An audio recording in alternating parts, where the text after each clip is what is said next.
এক মুহূর্ত এই বাড়িতে থাকা যাবে না। বাবা যাচ্ছে তাই বলে তোর ফুপুকে অপমান করে এ বাড়ি থেকে বের করে দিয়েছে। বাবা কি হয়েছে? উপভোগ কিছু বলছো? যা বলা বলেছি তাতে তোর কি?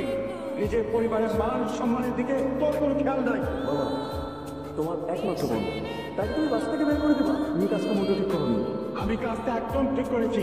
কোনটা ঠিক আর কোনটা বেঠিক সেটা তোর কাছ থেকে শিখতে হবে। প্রয়োজন হলে তোকে আমি বাড়ি থেকে বের করে দেবো। আমার বাসা থাকার ইচ্ছেও নাই।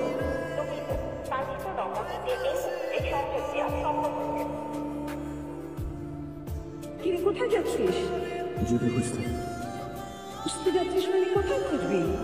জানি না। আসে কিরে কোনো খবর মেসেজ করে? ভাই আমরাও তো বুঝতেছি না, ভার্সিটিতেও তো আসে না। তুমি জুইকে দেখছো? ও তো অনেকদিন যাবত ক্লাসে আসতেছে। কি বলো ক্লাসে আসো না? বাবা কত আর মন খারাপ করে থাকবে।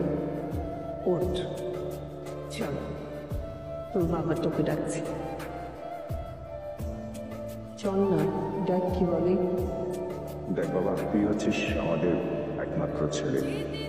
তোকে ঘিরে তোর মা আমার যত স্বপ্ন। তুই যদি এভাবে মন মরা হয়ে থাকিস, এভাবে ঘোরাফেরা করিস, তাহলে আমরা কি ভালো থাকি বল? জয়কে পছন্দ করিস? এক কথার উত্তর দিবি। হ্যাঁ, তোর উপরে দায়িত্ব হচ্ছে আমার বোন আর জুইকে খুঁজে বের করে এই বাড়িতে আনা। ঠিক আছে বাবা, আমি এখনই যাচ্ছি। না, খেতে হবে না। আমি এসে বাবা।